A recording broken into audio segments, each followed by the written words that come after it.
I've been sitting on this bench for 40 years, and you think you've seen every kind of arrogance that walks through those doors. Then someone surprises you. Someone shows up to traffic court with a $500 an hour attorney for a speeding ticket. Someone who thinks hiring expensive legal counsel for a minor violation somehow proves they're too important to be held accountable like everyone else. Let me tell you about the morning that Patricia Whitmore walked into my courtroom. 43 years old, married to hedge fund manager David Whitmore, lives in a $6 million home on the East Side, member of every exclusive club in Providence.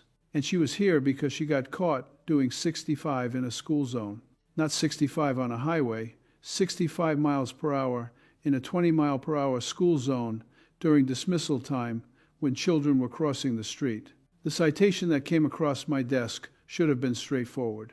Patricia Anne Whitmore, excessive speed in school zone, reckless endangerment. But Patricia Whitmore didn't just pay the fine like most people would. She decided that a traffic ticket was beneath her dignity. So she did what wealthy people do when they think rules don't apply to them. She hired Daniel Berkowitz, one of Rhode Island's most expensive attorneys, the kind of lawyer who normally defends corporate executives in federal investigations, not soccer moms with speeding tickets. But what made this case disturbing was what Patricia did after receiving the citation. Phone records showed her calling the mayor's office demanding Officer Thompson be disciplined. Text messages to other wealthy parents, organizing a petition to change school zone speed limits because they were inconvenient for busy parents. Emails to the school board threatening to withdraw her children, and donations. This woman actually believed that her wealth entitled her to drive however she wanted through a school zone where other people's children were walking. The morning Patricia Whitmore walked into my courtroom, it was Thursday, 9 a.m. sharp. She came dressed like she was attending a charity gala. Designer dress, expensive jewelry, handbag that probably cost $5,000. Behind her walked Daniel Berkowitz with his $1,000 suit and his briefcase full of motions. What struck me immediately was Patricia's expression. Not embarrassed, not humble, just annoyed that she had to be here at all. She looked around my courtroom like she was evaluating a restaurant and finding it wanting. Patricia Anne Whitmore, excessive speed in school zone, reckless endangerment. Berkowitz stood immediately. Your Honor, Daniel Berkowitz appearing on behalf of Mrs. Whitmore. Before we proceed, I have several preliminary motions addressing procedural irregularities. Mr. Berkowitz, this is traffic court. We don't have preliminary motions for speeding tickets. Your Honor, given the serious nature of these charges and their potential impact on my client's driving record and insurance rates, I believe full procedural protections are appropriate. I looked at this expensive attorney arguing procedure for a speeding ticket like it was a murder trial. Mr. Berkowitz, your client was doing 65 in a school zone. That's not a complicated legal matter. Your Honor, the posted speed limit signage was inadequate and potentially non-compliant with state regulations. Additionally, the radar calibration records for Officer Thompson's equipment show, are you seriously arguing that your client didn't know she was in a school zone? Patricia leaned forward and whispered to her attorney. He nodded. Your Honor, my client maintains that environmental conditions and traffic flow patterns reasonably justified her speed, and that the enforcement action represents selective prosecution based on selective prosecution for a speeding ticket? Your Honor, Mrs. Whitmore has reason to believe that her prominent social position has made her a target for overzealous enforcement. I had to pause. This woman thought she was being targeted because she was wealthy, not cited because she was doing 65 in a school zone. Mr. Berkowitz, your client believes she's being treated more harshly because of her social position? Your Honor, statistical analysis of traffic enforcement patterns suggests most people who get speeding tickets just pay them. Your client hired you at $500 an hour to fight a $200 fine. Does that seem proportionate? Patricia whispered urgently to Berkowitz again. Your Honor, the issue for Mrs. Whitmore is not the financial penalty. The issue is principle. She does not believe she violated any traffic laws. What principle? That school zones don't apply to people who can afford expensive lawyers? Patricia stood up suddenly. Your Honor, if I may address the court directly, Mrs. Whitmore, That's what your very expensive attorney is for. Your Honor, I think there's been a fundamental misunderstanding. I'm a busy mother of 3 children. I volunteer on multiple charity boards. I have responsibilities that require efficient time management. Efficient time management. That's what she called doing 65 in a school zone. You were doing 65 in a 20 zone. What's efficient about that? Your Honor, the school zone speed limit is only in effect during certain hours. I believed I was outside those hours. You were cited at 3:17 p.m. The school zone is active from 2:30 to 3:30. You were right in the middle of dismissal time. I was running late picking up my daughter from piano. I wasn't paying attention to the exact time. You weren't paying attention to the time, or to the speed limit, or to the children crossing the street. Patricia's composure cracked. Your Honor, I don't appreciate the implication that I endangered anyone. I'm an excellent driver. I've been driving for 25 years without accidents. According to your record, this is your 4th speeding ticket in 3 years. Those were minor violations I paid immediately. This is different. Officer Thompson was rude and dismissive. He showed no respect for who I am or what I contribute to this community. There it was, the real issue. Not that she was speeding, that the officer didn't treat her like she was special. If you're watching this and you've ever dealt with someone who thinks money makes them special, subscribe to Judge Stories YT, because what Patricia says next will make your blood boil. Why should Officer Thompson care who you are? She looked at me like I'd asked why water was wet. Your Honor, my husband and I are significant contributors to this city. We donate to the Police Benevolent Fund. We support local schools. Officer Thompson should have recognized our name and shown appropriate courtesy. Appropriate courtesy?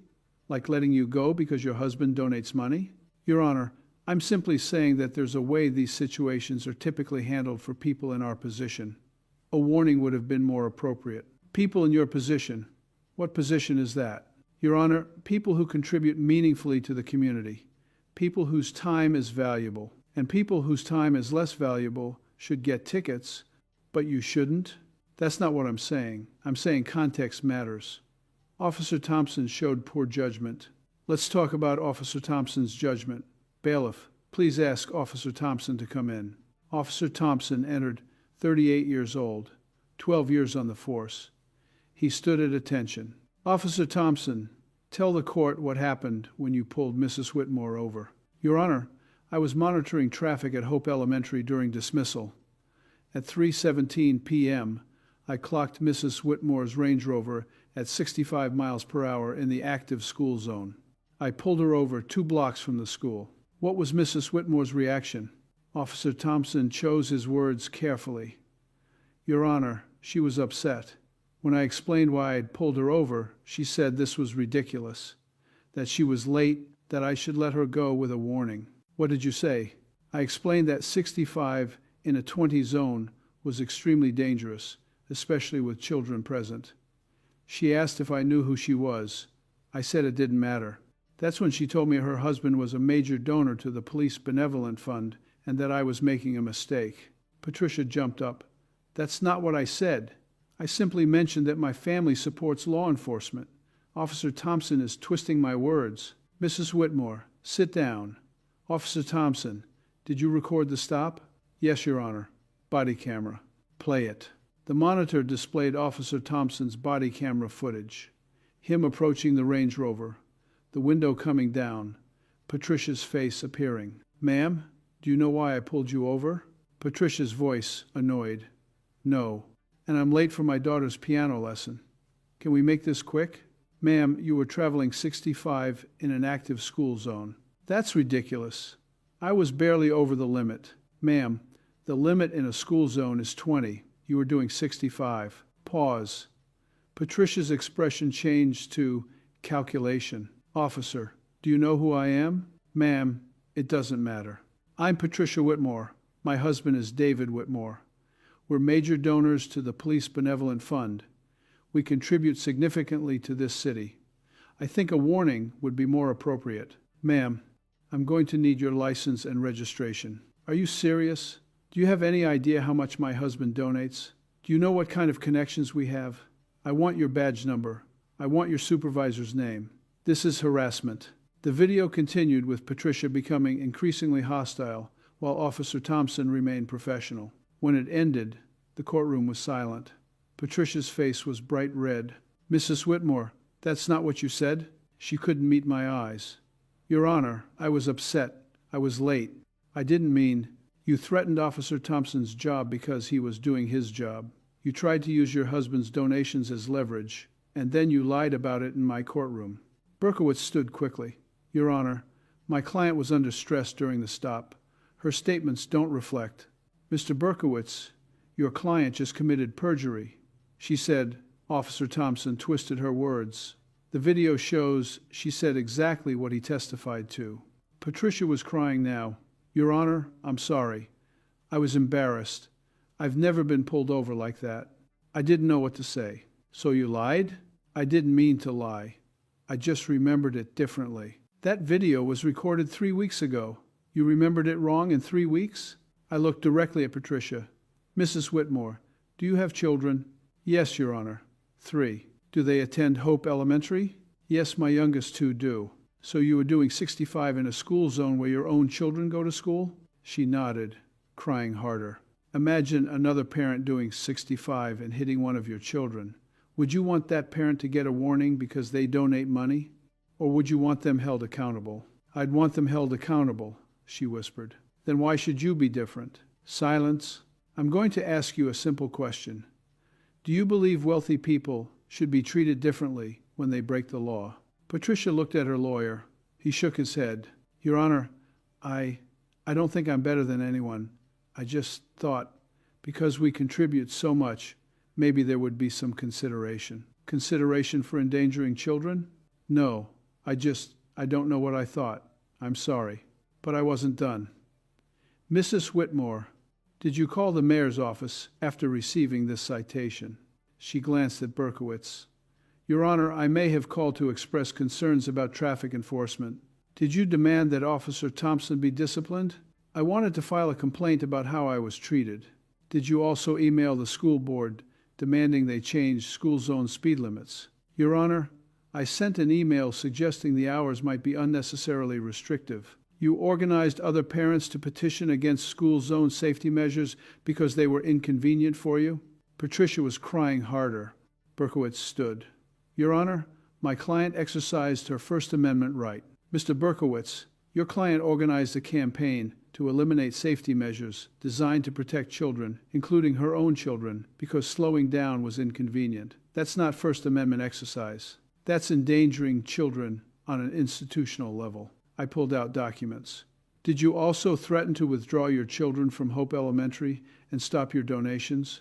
She couldn't answer. "Did you tell the school board president that if they didn't support changing the limits, you would ensure other wealthy parents withdrew support?" Patricia stood, desperate. "Your Honor, I was upset. I was embarrassed. I said things I didn't mean. I would never actually endanger children. But you did endanger children. You did 65 in a school zone. And instead of accepting responsibility, you tried to use your wealth to avoid consequences and change the rules. That's when I made the decision that changed everything. Bailiff, get me the Rhode Island Department of Children, Youth, and Families on the phone. I want to speak with their director immediately." Patricia's face went white. "Your Honor, what? Why?" Berkowitz was on his feet. "Your Honor, I object. That's completely inappropriate. My client's parenting has nothing to do with—" "Mr. Berkowitz, your client drove 65 through a school zone where her own children attend.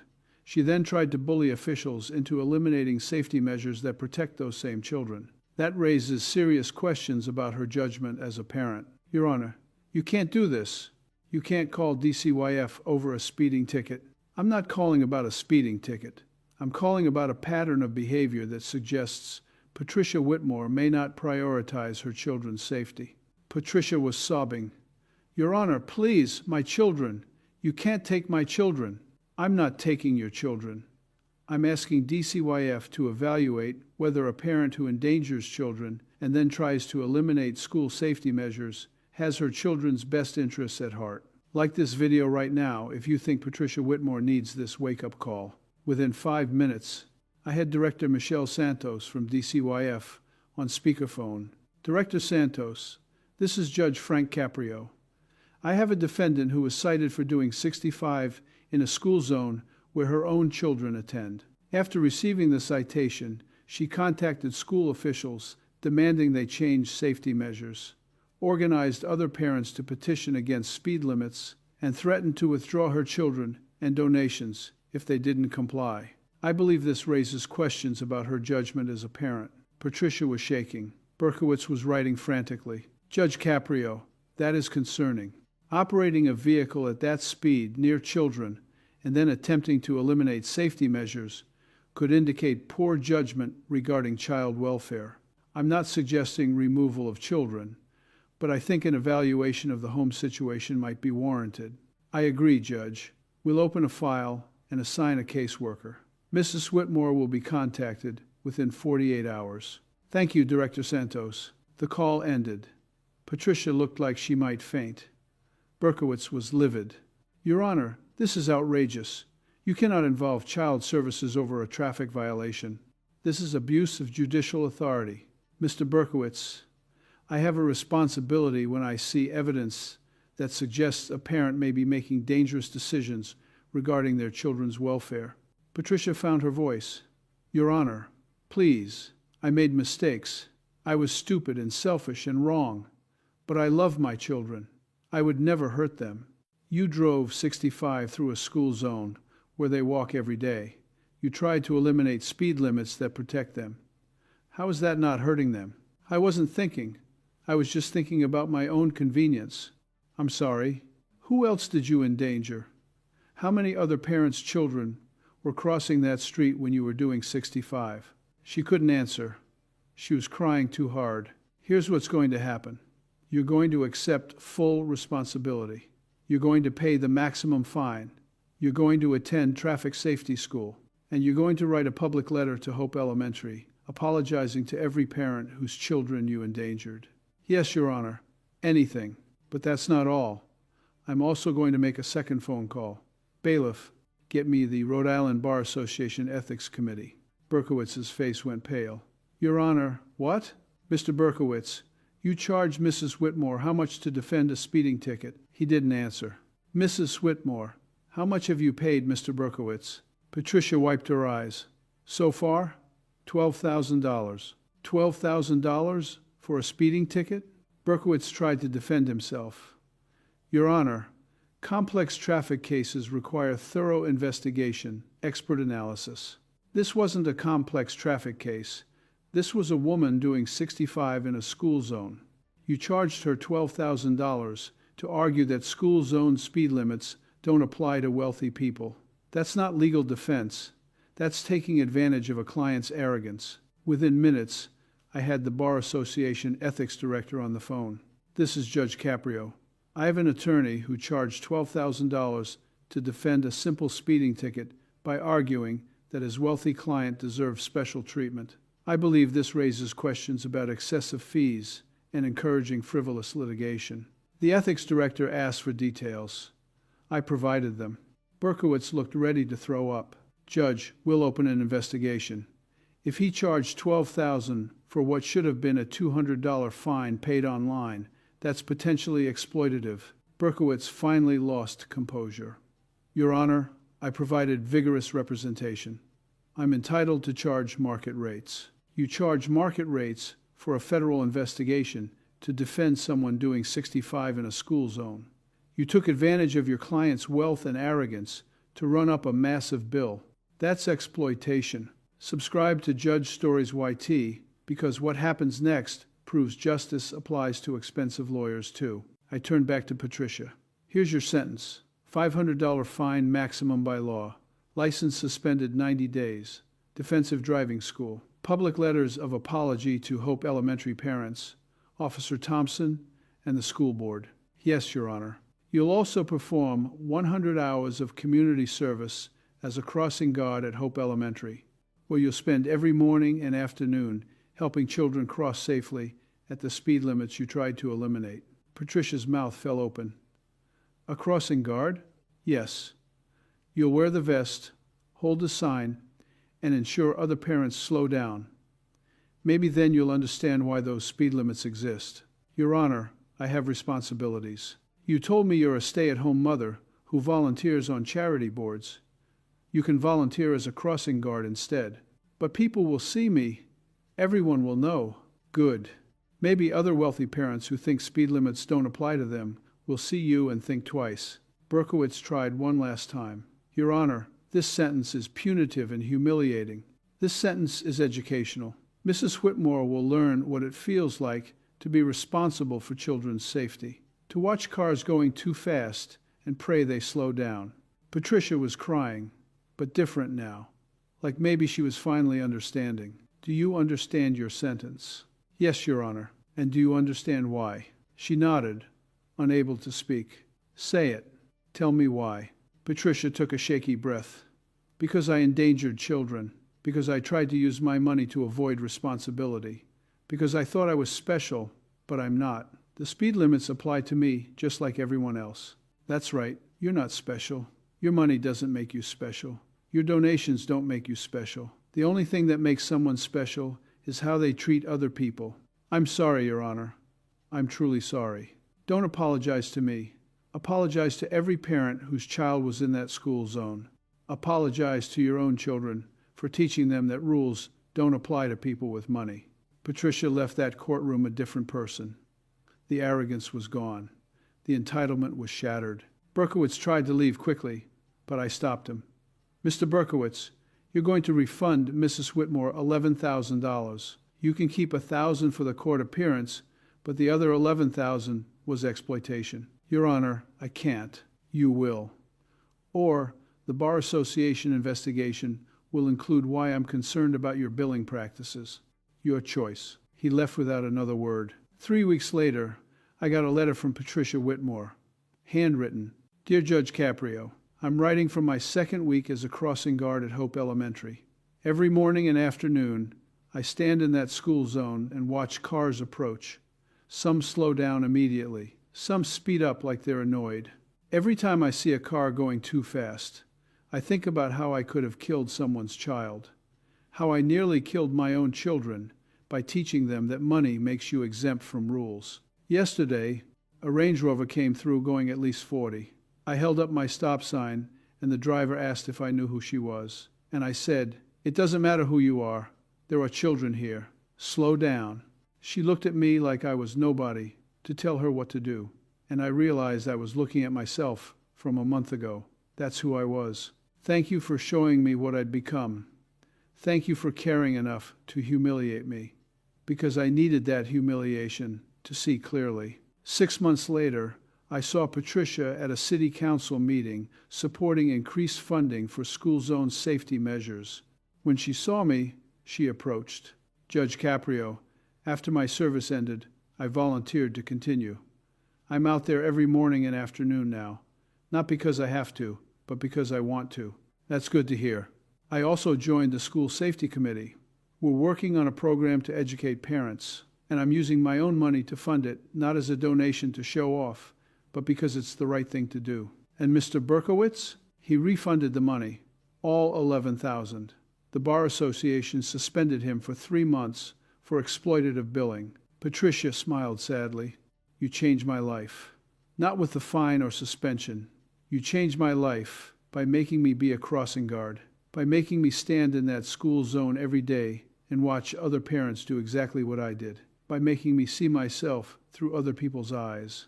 That was the point. I know, and thank you. The DCYF evaluation concluded Patricia's home was safe, but recommended parenting classes focused on modeling appropriate behavior. Patricia completed them all. Her children were initially embarrassed that their mother was a crossing guard, but then they started saying hello each morning, started bringing her coffee when it was cold, started telling their friends, "That's my mom. She helps keep us safe." That's when she knew the humiliation had been worth it. My father always told me, "Frank, sometimes the best judgment isn't in the book, it's in your heart. The law can punish people, but only wisdom can change them." Patricia Whitmore learned that wealth without wisdom is just arrogance with a bank account.